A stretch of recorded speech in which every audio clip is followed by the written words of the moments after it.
Good morning, everybody. March 18th, 2020.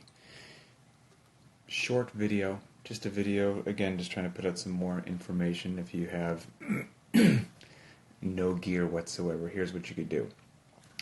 So today's workout on Linchpin is 5 rounds, not for time, of 10 front squats, 95 pounds for men, 65 pounds for women, 9 burpees, that's bar facing over the bar, and then 8 toes to bar. And, well, first I'll tell you, okay, it's not for time. We get some questions as to why it's not for time. We've been putting in one workout a week, not for time, and it's been really well received. People are confusing it. They're thinking because it's not for time, that means it's for quality.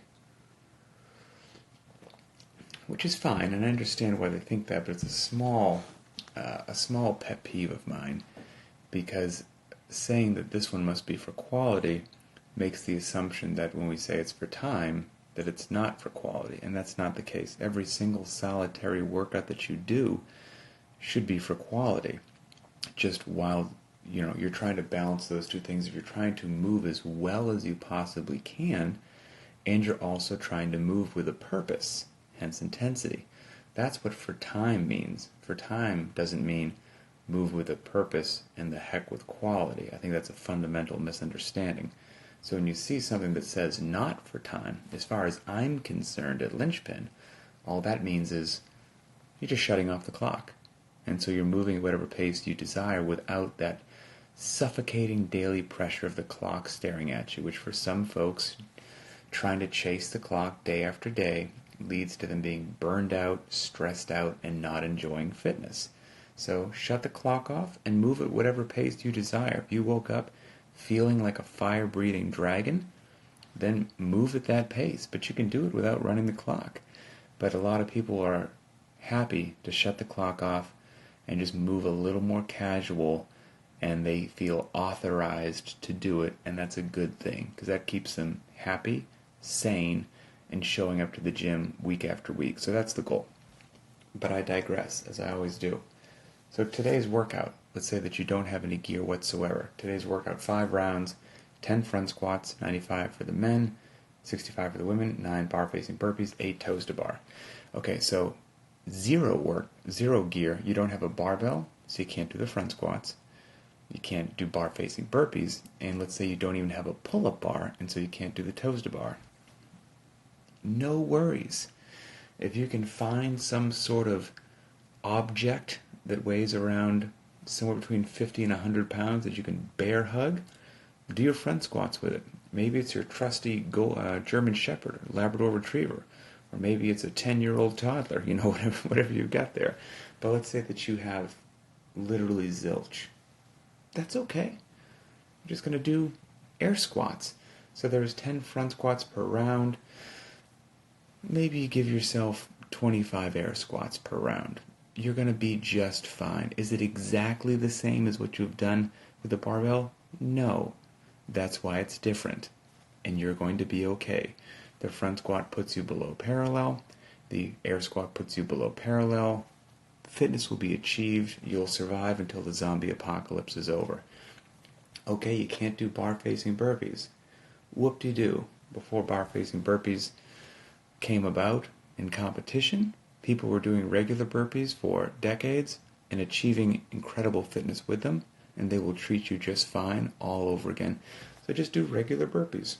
So we've got the front squat taken care of with air squats, burpees with just bar facing with just regular. Okay, toes to bar. Can't do toes to bar. Not a worry, not a concern.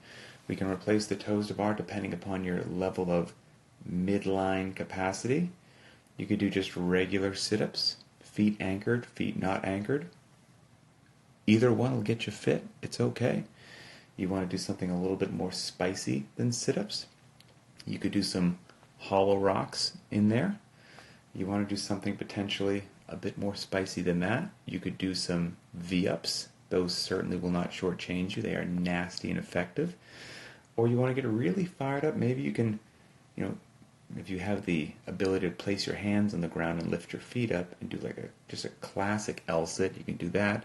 or you might be able to find a couple things to brace yourself on, get your feet up off the ground. You could do an L-sit that way as well. And in this particular workout, it's a 5-round workout. So let's say over the course of a 5-round workout, you wanted to get 2 minutes of L-sits in there. Where's my trusty calculator? So 2 minutes. So you've got 120 seconds divided by 5. So that's 24 seconds per round. So maybe, if you did 24 seconds per round over the course of 5 rounds, that would come out to 2 minutes. So let's say that you're just going to do 20 seconds per round of an L-sit in place of those toes to bar because you don't have a pull-up bar. You are going to be profoundly fit, even though there was not a barbell in sight.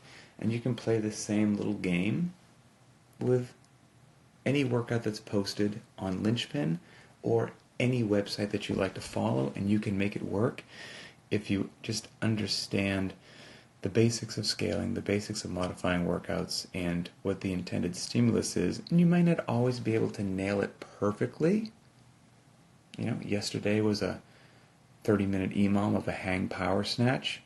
It's really tough to replicate that if you don't have a barbell. But you know what's going to happen if you don't hang power snatch? You'll be fine. You'll be totally fine. You'll do it later. And life goes on. We're good. You do whatever you have to do in the moment with whatever gear that you have. You continue to move your body. You continue to push your limits appropriately. You continue to eat as clean as you can. And you come out on the other side. Let's say that you want to do some pull-ups or something, don't have a pull-up bar. We'll end on this. As always has to be said on social media, use common sense, please. Test things. Make sure that things are safe. Use that brain. But here's something you could potentially do. Let's say you don't have a pull-up bar, but you have just a sturdy table, dining room table, something, but it's sturdy, it's heavy, it's well built, and it's not going anywhere. You can get yourself under the table, lay on the ground under the table, back on the ground, facing up under the table. Your chest is facing the table. Reach up, just grab the edge of the table with both hands in about a shoulder-width grip. Keep your body in a rigid plank position, and now you're not too far off from the position that you would be in a really deep ring row, if you're doing ring rows in your gym. And then just pull your chest to that leading edge of the table, and your body in a nice rigid plank position. And I am here to tell you, there is a lot of fitness that can be had there.